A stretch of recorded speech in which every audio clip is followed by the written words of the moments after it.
Good afternoon, everyone. So today we're going to continue our discussion on data frames, and hopefully we get to discuss some portions of matrices and arrays.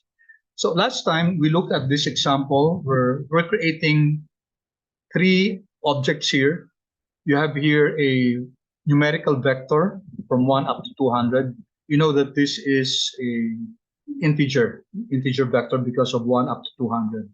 Then we have here a character vector where we're repeating vehicle, the word vehicle 100 times, and then repeat drug 100 times. So all in all, this constitutes 200 observations for this object group, the same as 200 for ID. So which means that we can group them together to form a data frame, because a data frame requires we have to have the same number of rows. And then we're creating this object response.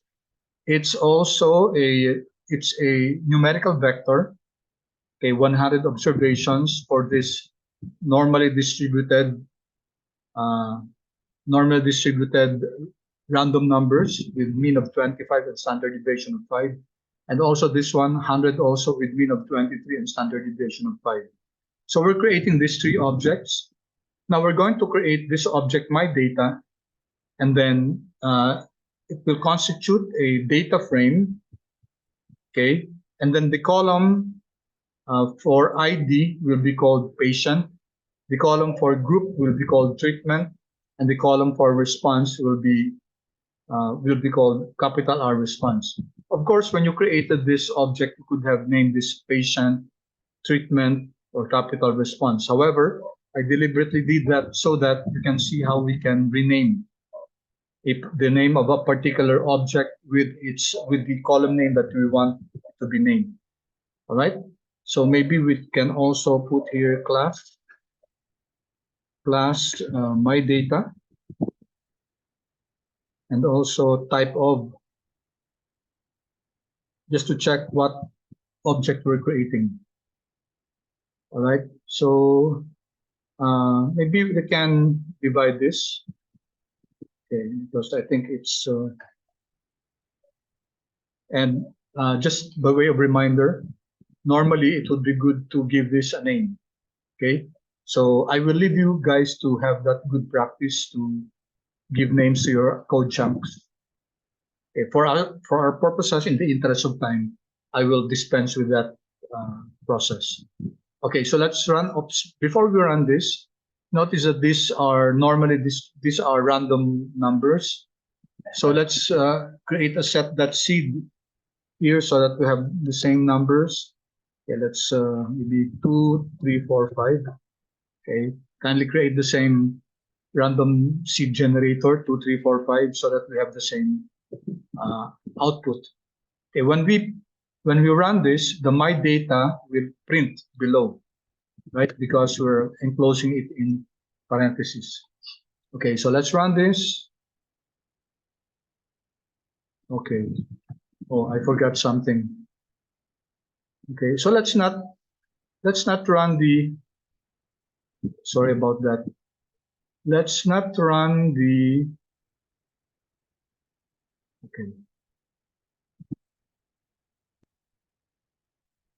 Let's not run the ID. I enclosed it in parentheses so that it printed also. Let's not run the group, and let's not run the response. Let's not print it. So let's just print my data. Okay. In fact, let's not print my data. Let's just view it.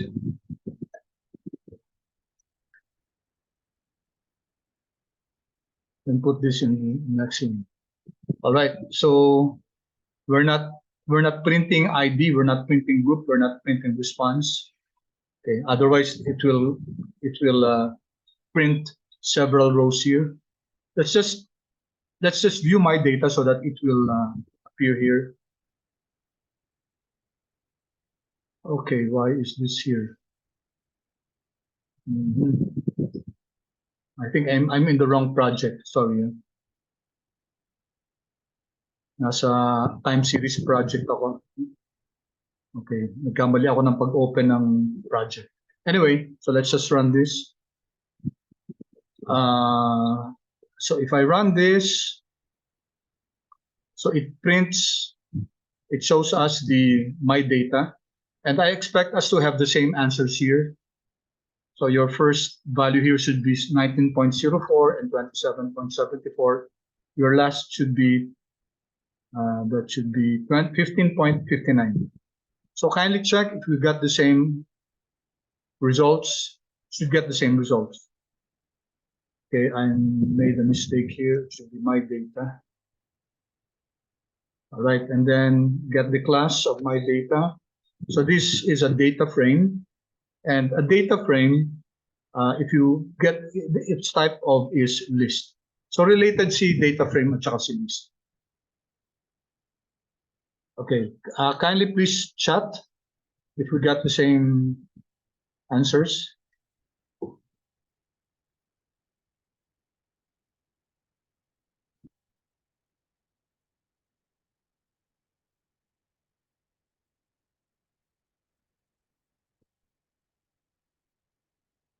I'll give you a few more seconds.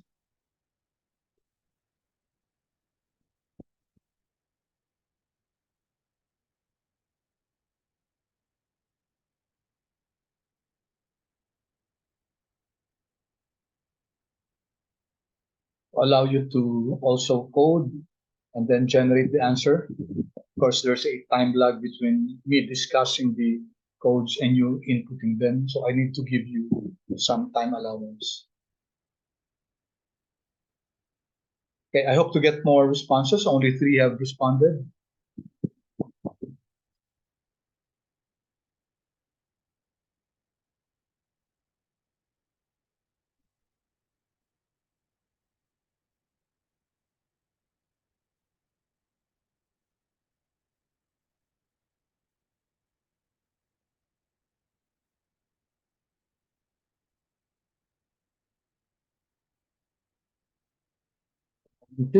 Let's wait for the others. In case you have questions, please feel free to raise your hand or unmute yourself or chat your question. Okay, a few more seconds, please. How about the others? Only 6 out of 23. So if you have any problems, if you're encountering any issues, please inform me.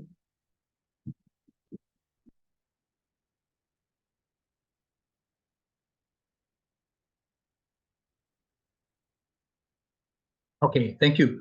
I hope everybody's able to follow. Okay, so when we run the data frame, okay, I have to clean this first kasi may ginagawa ako kanina dito eh. Let me just remove all the data here, and then let me rerun this. Okay, so what happened when we run our code chunk is that it created 3 objects here. Group ID response. You have here a, okay, bakit characters yan? Oh yeah, sorry. Integer si ID pala, okay. I thought this was character. I thought this was ID. So group pala siya, si group character, si ID as we stated a while ago, integer siya, si response numeric. Pero yung data.frame, ito, si my data, it's a data frame, so it's classified differently from our vectors. Okay, so nasa my data siya. Nasa data.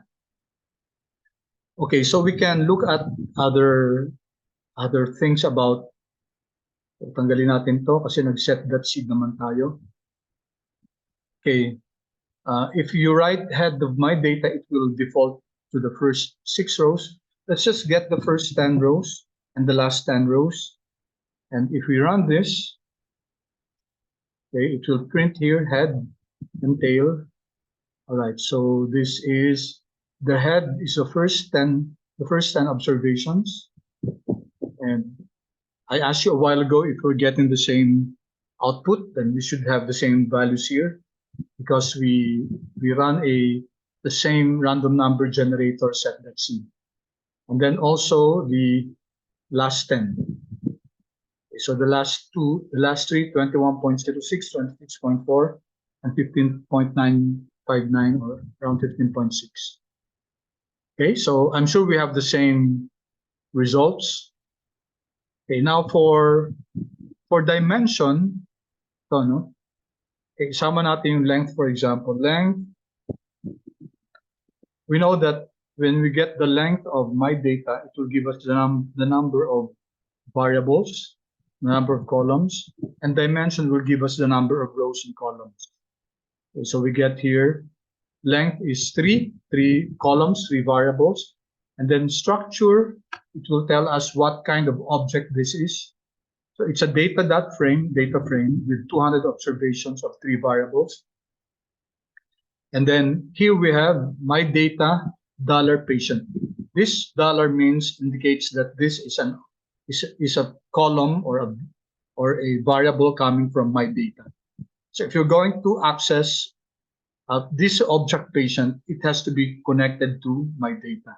So for example, if I type my data, and then if I type dollar here, it will allow us to get my patient treatment and response. So it's coming from the object my data. So that's what this means. Okay, this $sign here. Okay, so it's a data frame. Okay, and then so that's what the structure function gives us. And for the summary, it depends on what's inside my data. So my data consists of an integer, a character, and a numeric. Automatically, whether it's an integer or numeric, it will give us the 6 number summaries. 6 number summary, which is the mean, minimum, maximum, the first quartile, the second quartile, which is the median, and the third quartile, plus the average. And you can see here that, well, kasi ano lang naman to, no? So walang sense to, walang meaning tong 6 number summaries na to. Because this can be considered as a factor, parang classifier lang siya. Si ID lang siya, no? And then here, we can see the minimum value, the maximum value.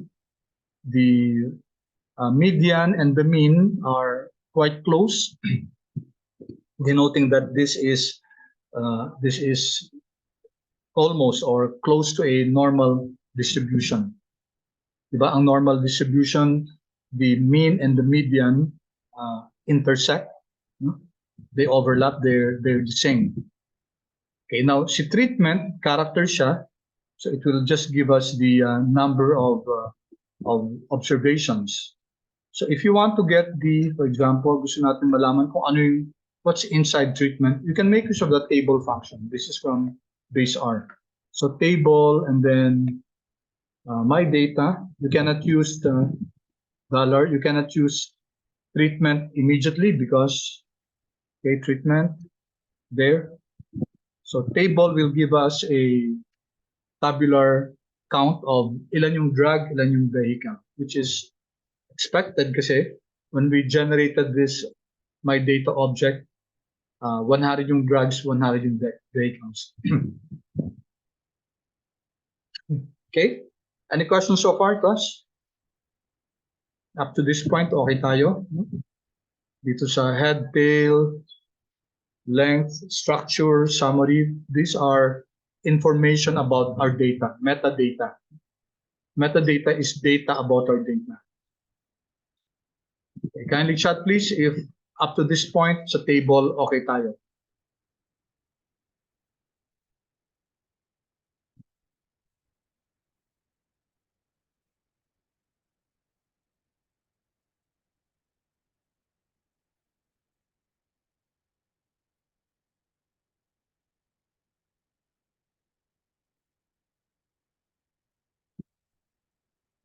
Okay, good. Thank you. Okay, appreciate your participation. Okay, good. All right, so let's continue. Now, I think I'm not sure if we started discussing subsetting, but let's just discuss it. Okay, here we would like to know what is a subset. So let's create here an object called S1. Might as well print it. Print natin si S1. Okay, alt minus. All right. So tapos kunin natin yung class ni S1. So what are we doing here? We're subsetting. Kaya ano ibig sabihin itong brackets na to? 1 and then 2. It means that we're subsetting the data frame my data and then getting the first row and the second column. The first number here will always refer to your row and the second number here will refer to your column. Okay, take note that you cannot do this in a vector kasi wala namang rows and columns ang vector. Also a list. Hindi pwedeng gawin sa list to. Okay, only in a data frame type of list. Okay? Kasi hindi naman lahat ng list are data frames. Okay. All data frames are lists, but not all lists are data frames. Okay, so if we take a look at my data, first row daw ito, second column ito. So therefore, we expect that the answer there is vehicle. Kasi yun yung intersection. First row, second column. Okay, let's do that. Okay, so we're creating this object S1, my data, subset 1, 2, and let's get the class of that. Okay, so kita nga natin dito ang answer, vehicle. Vehicle. And then it's a character, ang class niya, character vector siya. So when you subset a data frame, possible na ang subset niya is not a data frame. It's a vector lang. And you can see here S1, yun yung sa S1, undervalue siya. So this S1 is a vector. So once again, class, the subset of the data frame may be a vector. And it may also be a data frame. Let's take a look at this, alt minus. But let's get the class S2. Let's get the subset 2, 3. Well, that's very easy. Just second row, third column. So we expect this to be 27.74. This is a vector, a numeric vector. So expect ko dito, ang answer 27 something, tapos numeric siya. Tapos sa ilalim magkakaroon ng S2 under values. So run this. As expected, numeric, tapos ang S2 nasa, sorry, under S2. S2 is under values.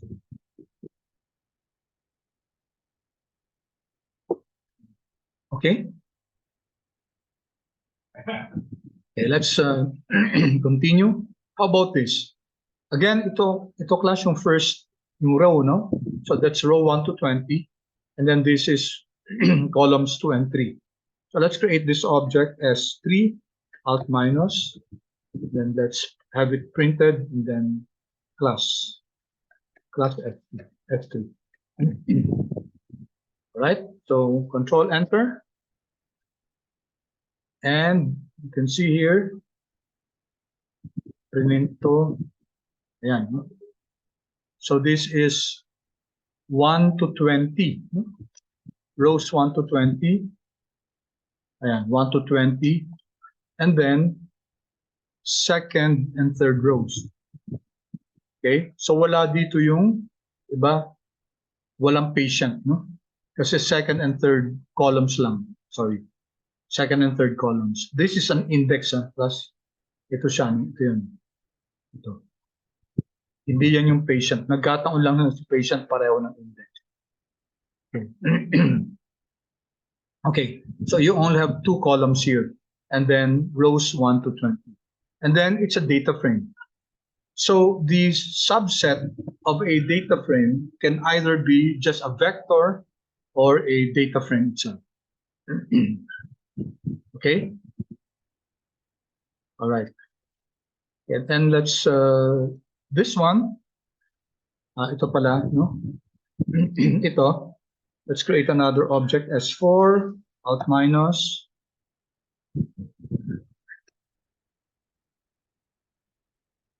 Plus.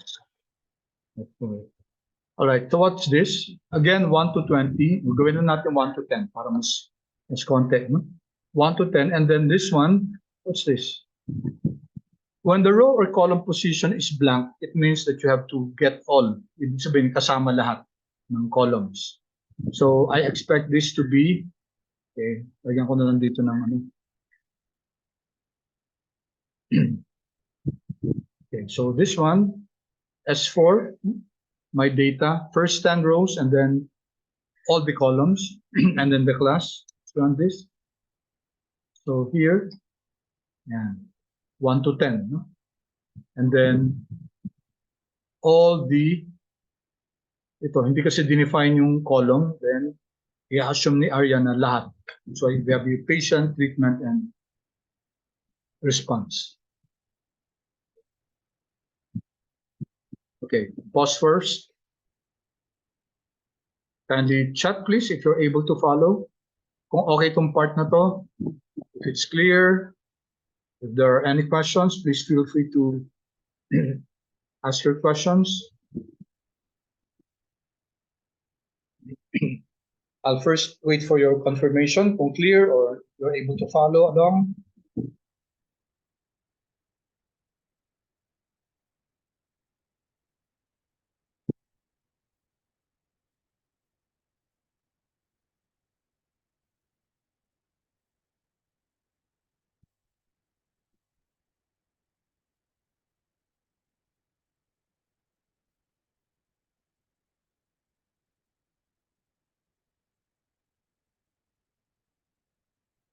Waiting for the others to respond.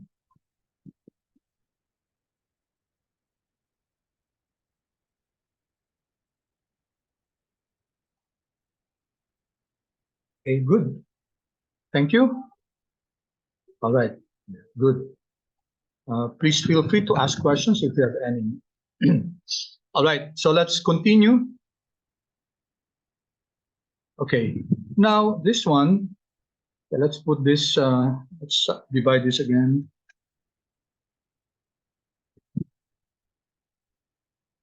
This one, so you're not naming the rows, right? The row position is empty, which means that all the rows. So it should be 1 up to 200 and only the third column. So same here, all the rows and only the response variable, which is the third column. And here my data $response, this will only give us all the rows and only the third column. So this one will generate the same answers. Okay, so what my point here is just to tell you different ways in order to access one particular column in your data frame. We will not run that anymore. We know that this tree will generate the same result. So let's now go to more subsetting. Okay. So for this one, let's create this time. Ano lang ba yung kanina? S4. Okay. A1 na lang gamitin natin. A1. Okay, let's print. I-print pa natin. Sa ano na lang. View na lang. Okay, huwag na natin print dito. I-view na lang natin siya. So what are we doing here? A1, my data sinasubset natin, ano daw?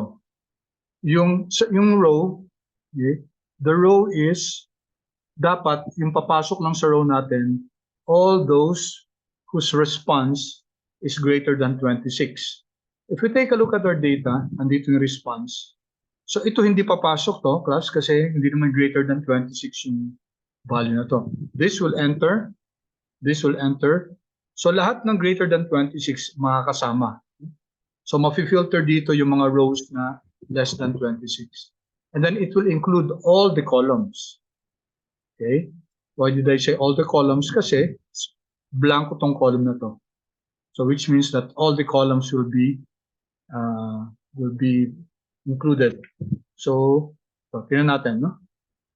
All right, all the columns are here. And then our response is that all of this are 26 or more. There are 63 entries all in all. Lahat to plus all are greater than 26. Let's check what's the minimum of A1 yan, di ba? We have this object A1 and then response. Take note, we're looking at A1 already. I'm looking at the minimum value of response, okay? And it's 26.03, which is correct. Okay. Let me pause for a while and ask you once again if you have any questions about our A1 object.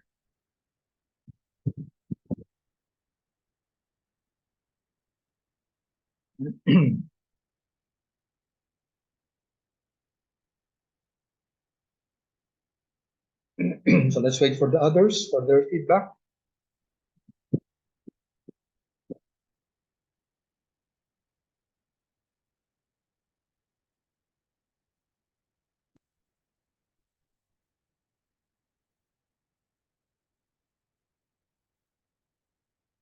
All right, how about the others?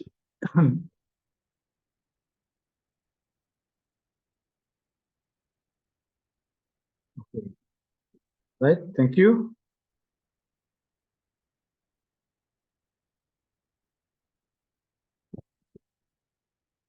Okay, so for this one, let's create another object called A2, alt minus. And then we're again subsetting the object myData, and it will be based on the variable treatment or the column treatment. Treatment should be equal to vehicle. So only those whose treatment, I'll close this A1, open myData. Only those that are vehicle could be part of the new data set, new data frame. Okay, and then take a look at this symbol, and okay, it's a concatenator and it means and. And when we use this, it means that both conditions have to be met. So not only should the treatment be vehicle, the response also should be less than 23. Okay, so let's take a look at the data. So for this one, it's vehicle, okay? And is this less than 23? Yes, so this will be included. How about this one? It's vehicle, yes. But is this less than 23? No. So even if this is not if this is vehicle, it will not form part of your subset because the response is not less than or equal to 23. Okay, so I hope you get the idea. So this one means that it's a strict condition. Both conditions have to be met. All right, then let's see. Let's view A2.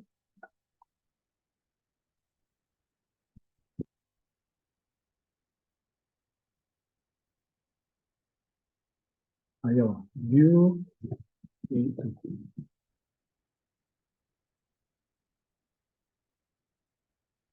I put it in one line.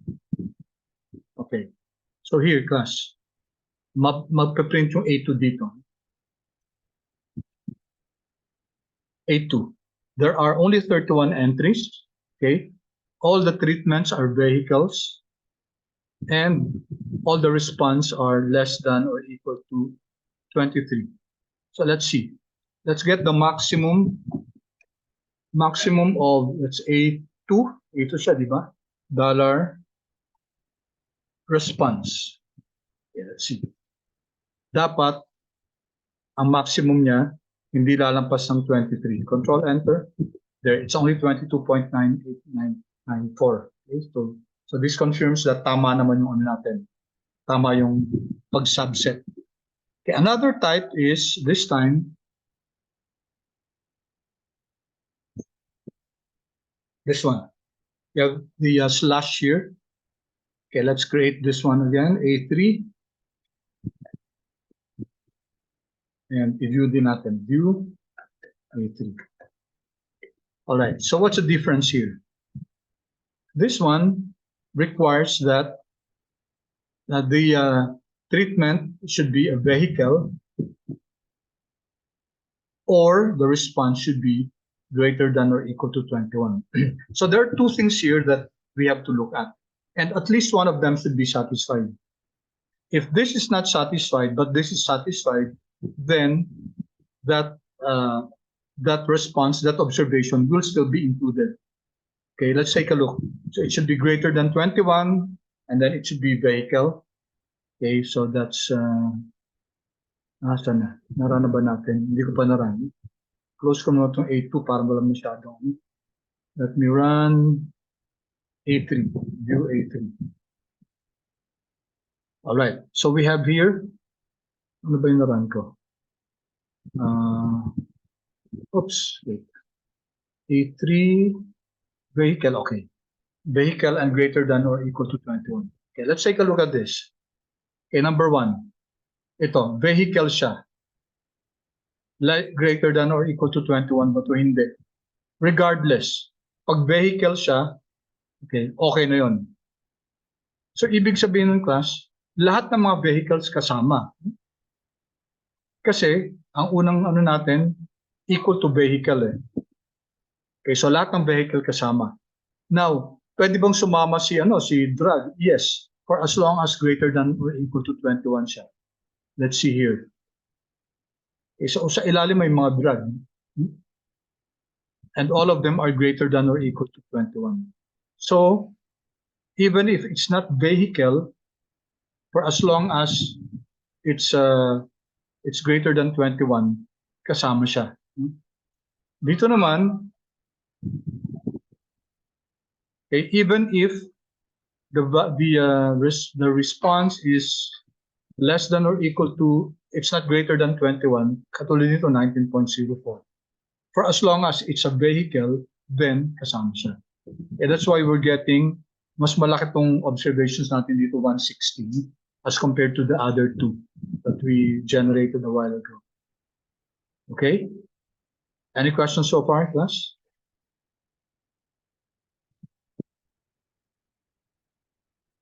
Clear ba yung first ano natin? A1, A2, A3 natin?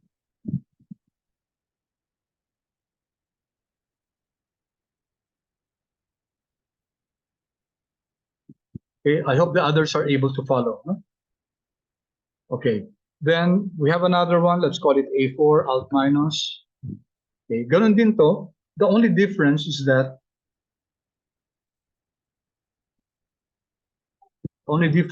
we're using here. So this is equivalent to not equal to. So not equal to vehicle is just the same as equal to drug.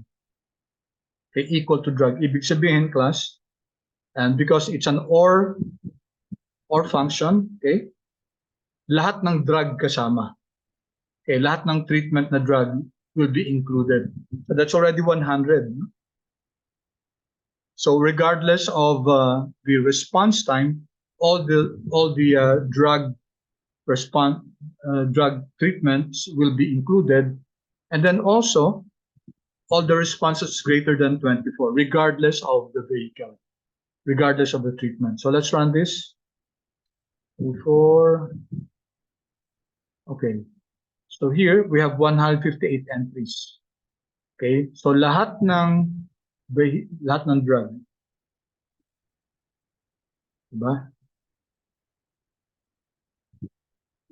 So, yung drug nagsimula sa 101 up to 200 kasama.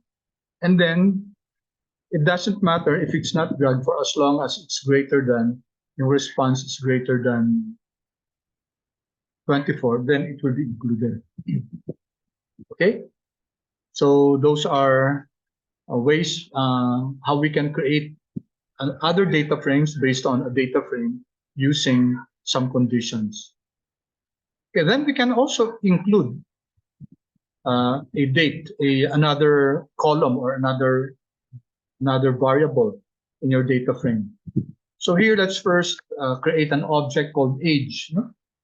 And we're using our norm here, our norm with 200 observations, mean of 40, and standard deviation is equal to 20.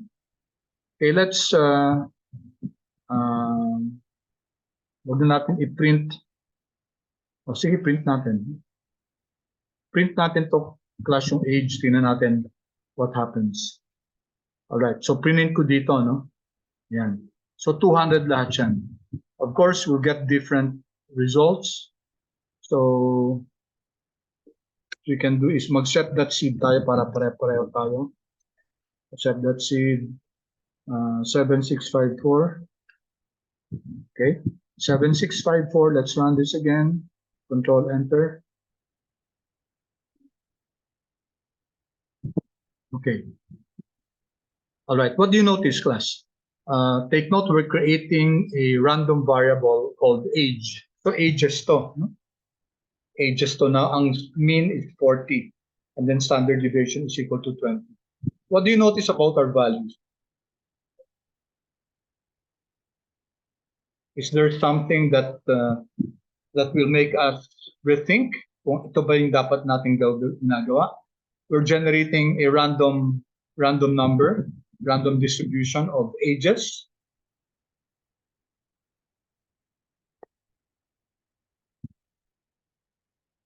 What do you think, class? Is this the right way to create a set of random numbers for ages using our norm? Any comments?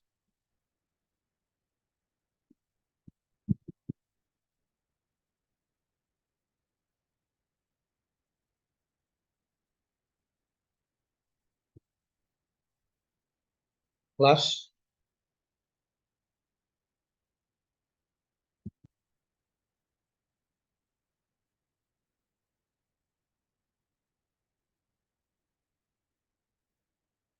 Okay, see?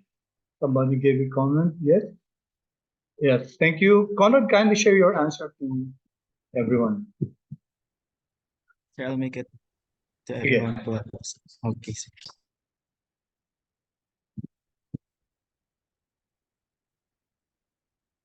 Yung answer mo, i-share mo sa lahat, no? Kasi naka-direct message doon sa akin. Yeah, thank you. All right, so you're correct, no? Thank you, Conrad, about that. You notice that there are negative values here. Okay, there's a possibility kasi ang standard deviation 20. Ibig sabihin yung 40 pwede pang mabawasan niya ng ng 20. That's only one standard deviation.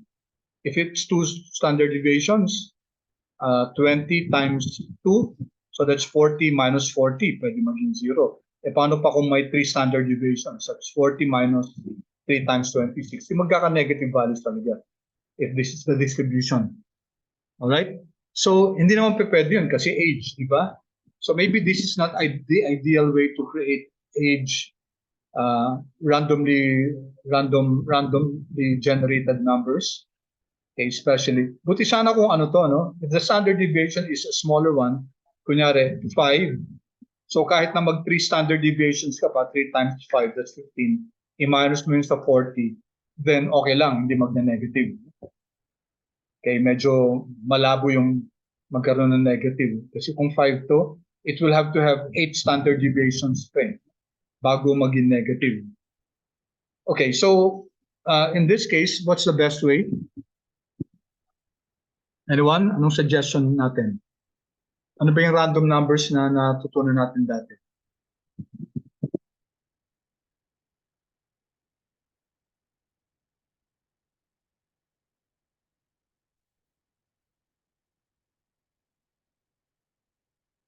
Anyone? Correct? Okay, baka nakalimutan nyo na, no? So I'm going to create another object here. Let me just copy this. Control C. Ito na lang. Okay, so let's create this object age. Age na lang din, no? Para ma-supersede yung age na object natin. And then, instead of using R norm, di ba mas maganda kung uniform distribution? Okay? Kasi sa uniform distribution, but you can identify kung ano yung minimum value, okay, ano yung maximum value. That way, mas realistic yon. Sabihin natin, ang minimum niya, sabihin natin, if these were people, mga legal age na, minimum of 18, and then let's say, minimum of maximum of 60. Okay, and then if you recall yung round, Okay, actually, ang complete na ito. If I want one decimal place, ilalagay ko yung round 1. So if I print this, and di ba may one decimal place siya. Yan. But we don't want a decimal place, so I can type 0. Okay, Control Enter. So ito yung mga na-generate na age, no? Alright, or 0 or don't put anything there. So pareho lang yan. Control. Alright. So let's run this. Let's run this, including the set.seed, so that we generate the same numbers. Right, kindly check please and see if you generated the same numbers.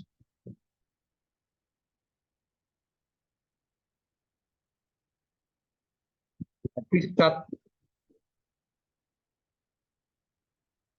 You were able to get it.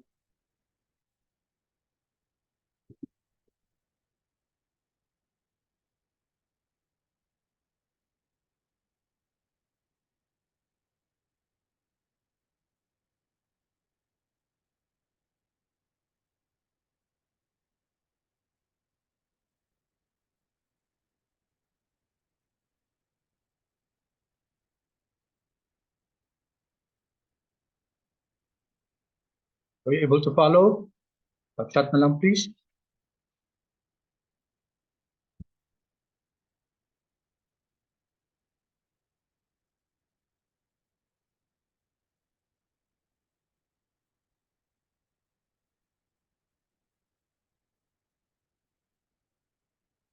Okay, good. How about the others?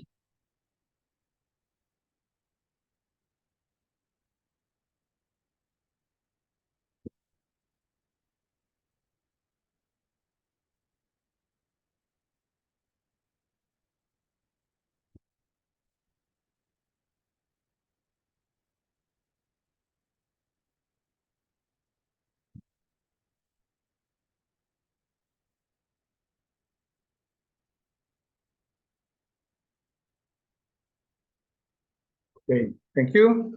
So, pero konti lang yung nagre-respond. I hope everybody's able to follow along. Okay, so how do we now include this in our My Data? So we're going to create this object, which is My Data $age. Ibig sabihin nito, it's part of your object or data frame, My Data. Tapos $age means that you're inserting this column. And what's this column? Itong age na to. Ano yung age na yan? Yung object na na-generate natin dito. Okay, so if we run this,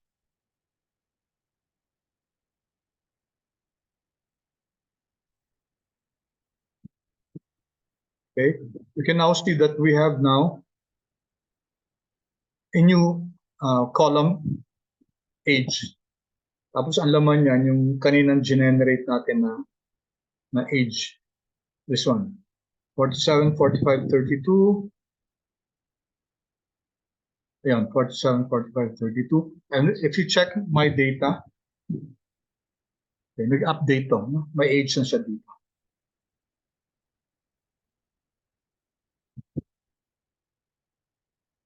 Okay.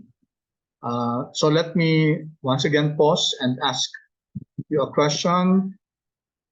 If you were able to follow along, kasi hanggang dyan na yung data frame natin. Ano? We will now go to the next one, which is dates, very quickly.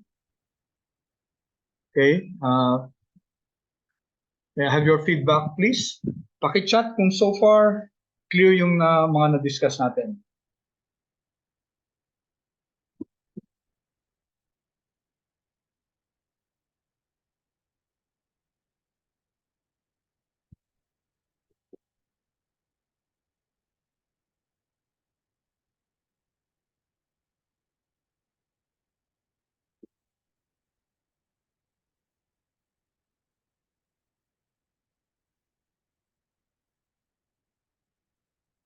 A few more seconds. Pa-feedback naman, please.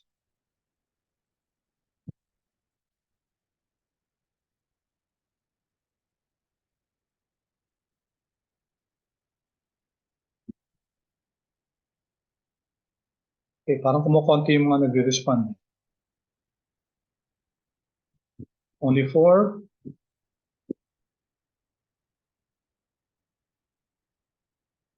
Nababawasan tayo ng participants. Okay, thank you.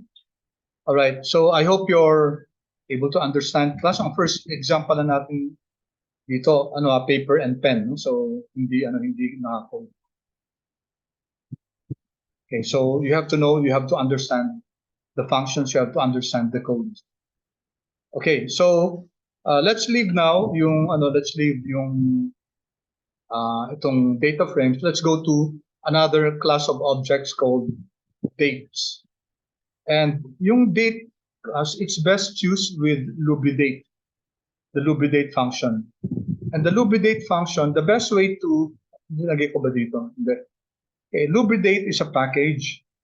So we can, there are different ways to access this. Ano ba dito? Ito, no? Either this one or, ito sinabi ko naman, no? The easiest way to install lubridate, get lubridate is the whole tidyverse. So instead of installing lubridate, which I think we already installed before, you can, let's instead, okay, let's instead, ano ko yung paki-install packages nga class. So this will take a few more seconds and useful. See tidyverse. And tell me what do you see? So install that packages, tidyverse. Okay, I won't install it because I have it already. If I look at packages, tidyverse, I have it already loaded in my machine. But do please tell me what you see if you load tidyverse.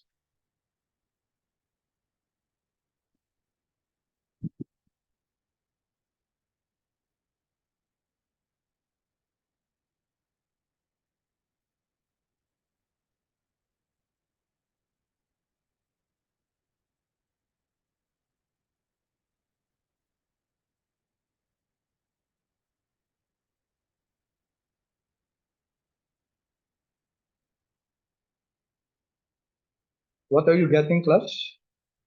Does it also install lubridate?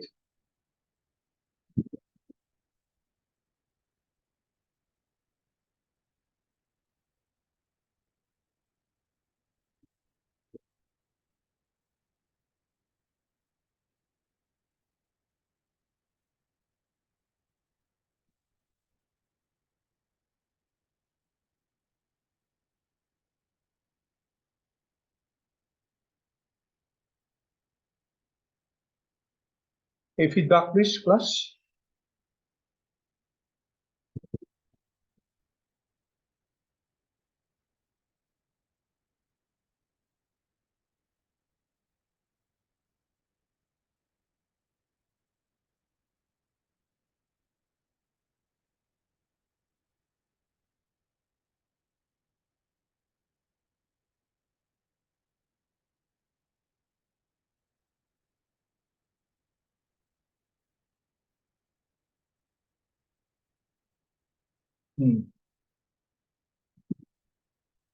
Hello, class.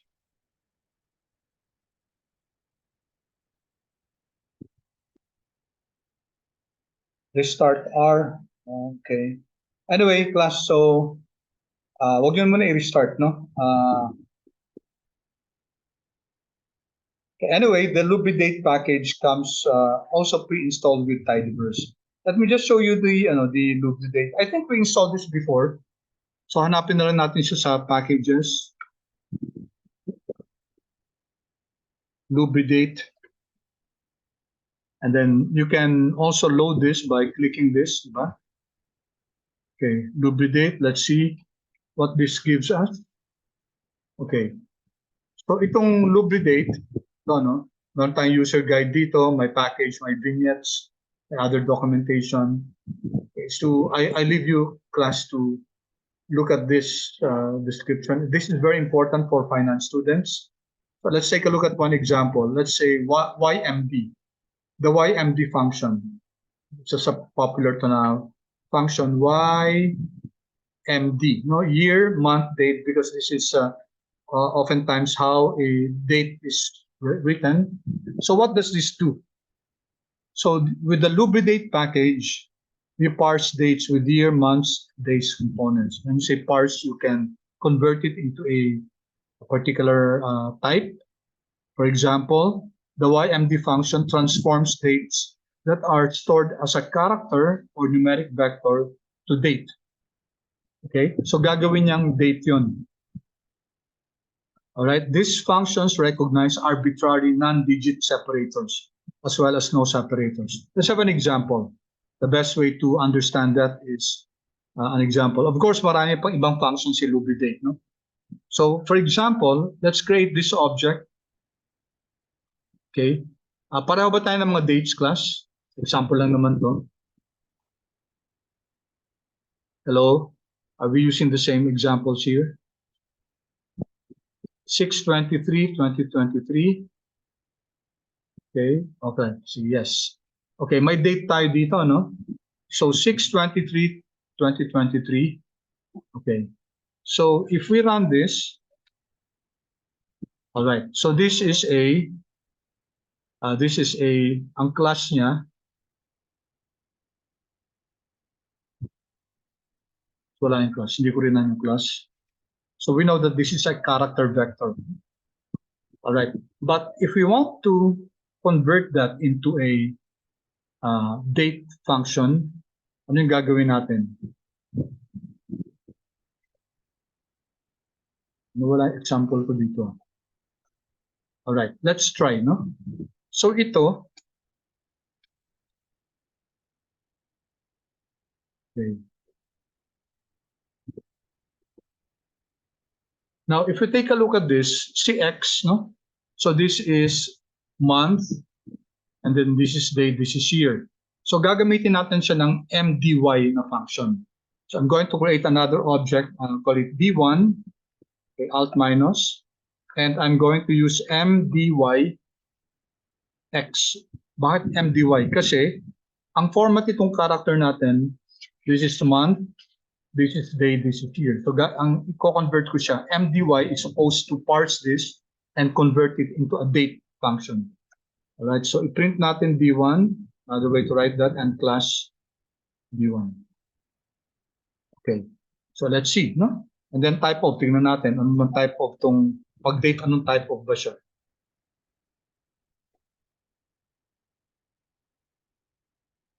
I-doubling natin to. Alright,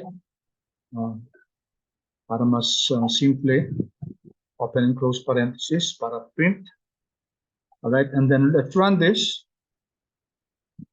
Okay, what do you have now? Okay, print niya, no? So si D1 ngayon, asan na si D1? Si X is a character vector, di ba? Yan, 6/23/2023. Kaya anong nangyari, we use the lubridate function. Okay, so just to remind you, itong MDY na yan, galing sa lubridate function yan. So this practice is also useful. Ito, ilalagay nyo yung package kung saan siya nanggaling, especially if it's something new to you, para ma-recall nyo, galing to sa lubridate package. No? Alright, so again, we are parsing or we're converting si X. Ito. X is this one. So yun, no? Yung character vector na to. Yan. Kino-convert natin siya into a date using MDY. Bakit MDY? Kasi ang format nitong character natin, month, day, year.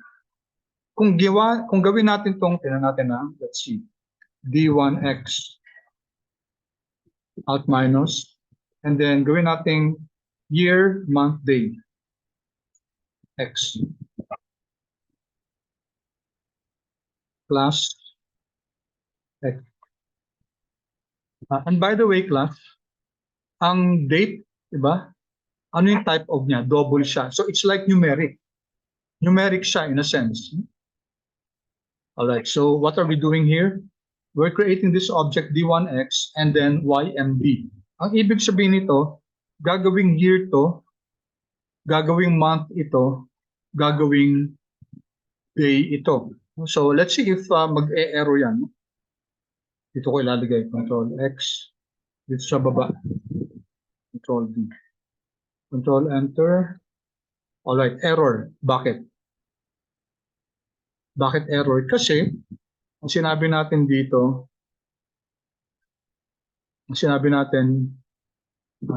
yung X natin is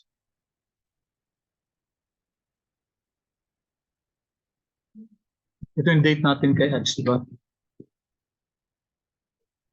Okay. Here. This is yung format ng X natin, month, day, year. Pero linagay natin dito year, month, wala naman month na 23, no? Okay? Wala naman day din na 2013. So you just be careful with the formatting. So, but what if we do this? Let's create x1, x1 na lang, alt minus, and then gawin nating 2013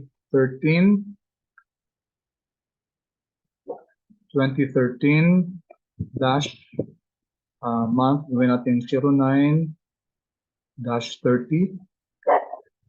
Isa pa. Oops. 2013. Kunyari 12.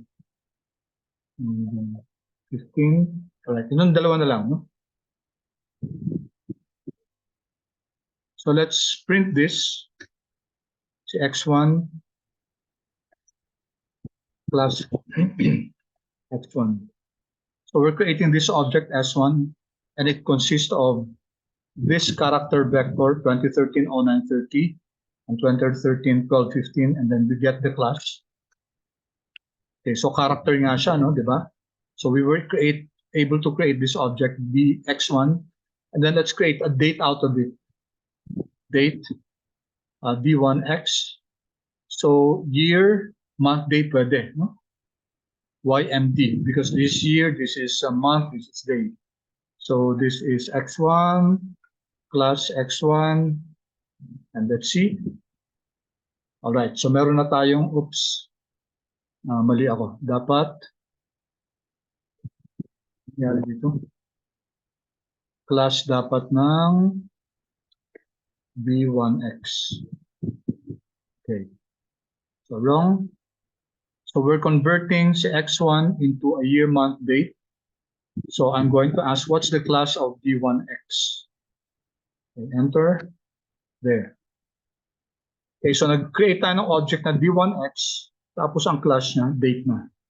Alright? So very powerful yung lubricate. Marami siyang mga possibilities, no? If you just check at the lubricate function. Okay. Asan yung kanina? Okay, just go back to dito na lang. Back here. And ang daming, ito yung mga functions niya. May time span. Yan, those are the functions. Okay, may day, month, year, tapos may hours and minutes pa. Okay, may mga nanoseconds pa. Okay, etc. All right. So, some more examples here. Okay, here we're creating, lagyan na natin dito, no? Let's separate it. It's too long. We're creating here an object called bday, birthday, and then date, month, year. So the date is 14, the month is 10, the year is 1979. So let's run this. Tingnan natin kung anong object tong bday na to. Okay, you would guess that this is already a date object kasi yung dmy. Alright, run natin to. Alright, yun. So that's, pag piniprint ni R, yung date, it always starts with the year, and then the month, and then the day. So yun ang default niya. Kahit na ang format ng natin, ng input is day, month, year. It doesn't matter. Pag pinaprint natin yan as a date, it always is year, month, day. And then the class is date din. And we can get the month. Ano yung month ni birthday? Alam natin na ang month niya, October. And then we can also get the weekday. Weekday niya, it's a Sunday. So nangyari itong October 14, 1979, it's a Sunday. Now we can, for example, no, sabi dito, year in birthday gawing 2016. So ginawa natin 2016 yung birthday. Diba? So if we click, okay, by the way, nga pala baka makalimutan, yung B-day, yung date object, it's part of your, okay, it's part of your data. Okay. Ay, sorry. Okay, I stand corrected, no? Yung B-day, yung date object natin, it's part of your values. So parang vector siya. Vector siya. Okay, so if I go here, we replace 1979 by 2016, Control Enter. Okay, and then if we get the, so yung 2016 na siya, no? So tingnan nyo, ito, nagbago na yung date, 2016, 10/14. And then if you get the weekday, hindi na siya Sunday, Saturday na siya. Okay, dates can also be of this format. Kasi kanina ginagawa natin yung may dash yung ganyan, di ba? Di ba? Tapos may quotes pa dito. Dapat ganyan para ma-convert siya. But lubricate will also read it kung walang quotes at saka ganyan lang. Alright? So ito, gawin natin, let's create this object. Sabihin natin D2. So D2 will be YMD ng 2010, 12, 15. So print natin si D2. Alright, yun. Isama natin si class. Isama natin si class ni D2. So we know that this should be a date object. Ayan, 2010, 12, 15. So notice, ito yung ginamit natin. Hindi tayo naglagay ng dash o ng slash. Alright? So marami pang ibang forms. YDM, pwede rin yan. Year, day, month. Tapos ito, month, day, year.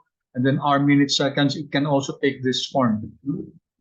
Okay, yung now function, if you print this, ibibigay yung exact day-to-day plus the number, plus the time. Kasama yung time, 17:39:08.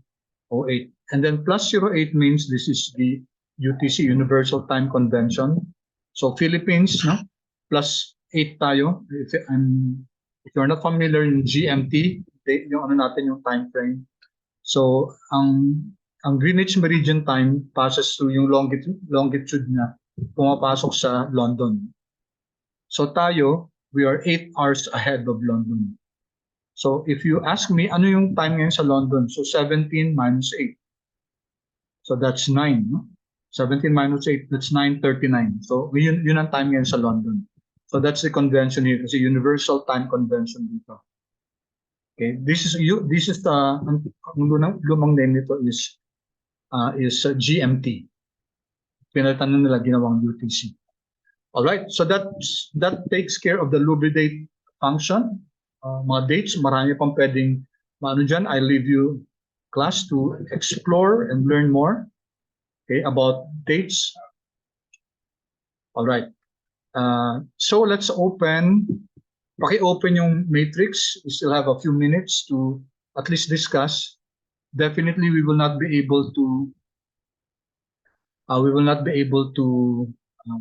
finish all of this kasi mahaba-haba din to. But we need already to start with a new lesson on Friday. So what I'm going to do is I'm going to record a discussion of this and post it also in our Canvas. All right. So matrices. I'm sure you have heard of this term matrix, but it's a rectangular array of numbers defined by its rows or columns. If we check yung matrix function from the base R package, ito siya, no? All right. So matrix from base, ito yung ano niya, ito yung syntax. Right, yan. So matrix, and then we give the data, and then we define the number of rows and the number of columns, and then by row is equal to false. That's the default. In other words, kung hindi natin isama to, then R will read it as by row is equal to false. Dimension names, kung lalagyan nyo ba ng pangalan yung mga rows and columns. No? Okay. So may question nata dito. The file, sinend ko to last time. Can somebody please share the file na lang? Kasi I have to close this, limited na tayo sa time. Can somebody please pa-request lang paki-shut yung file?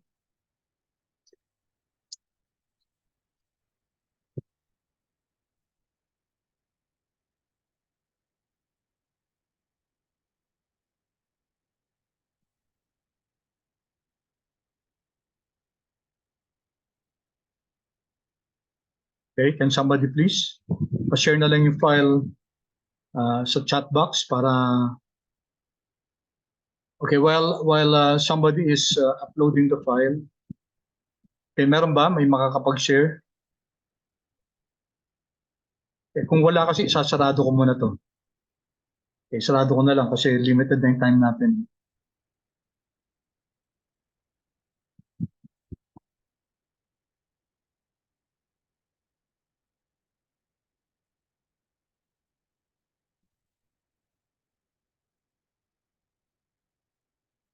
Kahit saan na lang dito.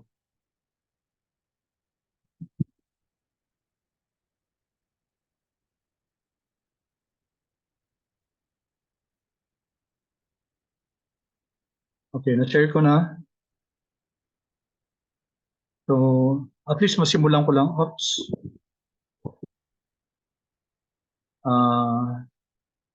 Network disconnected. Resend. Okay. All right. So, open again. Okay, as I was saying, class, yung default ng matrix, yung syntax niya ito, no? So here, I'm creating this object called B, and then I'm using this matrix function. My data is this one. So it's a vector of numbers. All right, then I have to identify ano yung number of rows, ano yung number of columns. Okay, can you still hear me, class? Am I still here? Yes, sir. Yes, okay. sir. Parang nawawala ako. Nadi-disconnect yata ako. Okay. All right, so yung B natin, if I run this class, notice I didn't put here by row. And I'll tell you anong ginagawa ng ganun. If I run this, Sir, yung share screen niyo po. Sir, wala yung po share. yata. hindi ako naka-share screen. Yes. Okay. Thank you. Share screen. Okay. All right. Ano ko to i-close ko tong para mas hindi I won't look below. All right. I'm creating this object matrix B. So ang syntax matrix and then identify the vector of the vector of numbers, and then define natin kung ilang rows or ilang columns. Now, minsan, kahit yung n rows lang, pwede na yun. Kasi maiintindihan kung ano yung columns. Kasi 6 yan, therefore, 3 by 2 yan kung sinabi natin 3. Or you can also skip n row. Pag linagay nyo lang 3, maiintindihan yan. Or you can also just put 3. Kasi ang ibig sabihin yan, 3 columns, therefore, 3 rows pala, therefore 2 columns. Kasi yung una n row So therefore, yung pangalawa dapat n columns. So let me just backtrack a bit. Ito yung kompleto, So if I run this, Control Enter, take note. Okay, so this is matrix B, and matrix B will fall under data.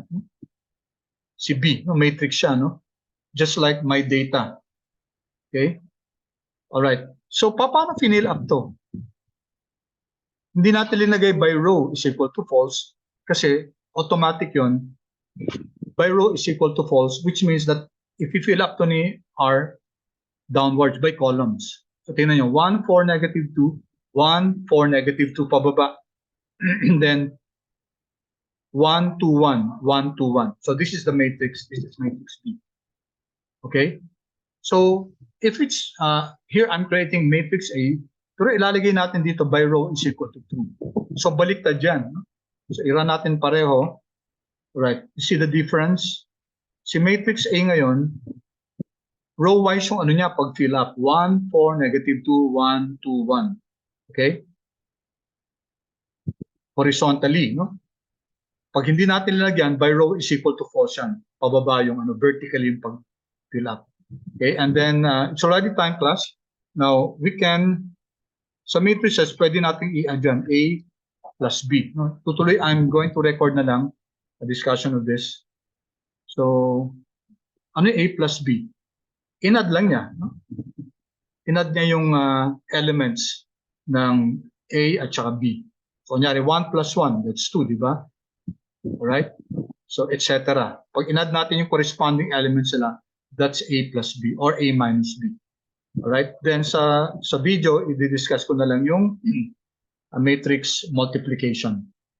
Okay, so matrix multiplication, transpose, unit vectors, zero vectors, etc., diagonal matrix. So these are the things that I'm going to discuss in the video which I'm going to construct and then post it also in Canvas. So hindi na natin i-discuss to class. I will assume that you're going to watch it and then I'll be assuming that may alam kayo on matrices and arrays. All right, so sa Friday, we're going to meet same time for 15. And then, ang gagawin natin, class, is start ng lesson natin on financial analytics, which is, we'll have a quick review of time series. All right, so thank you so much. I'll stop recording now.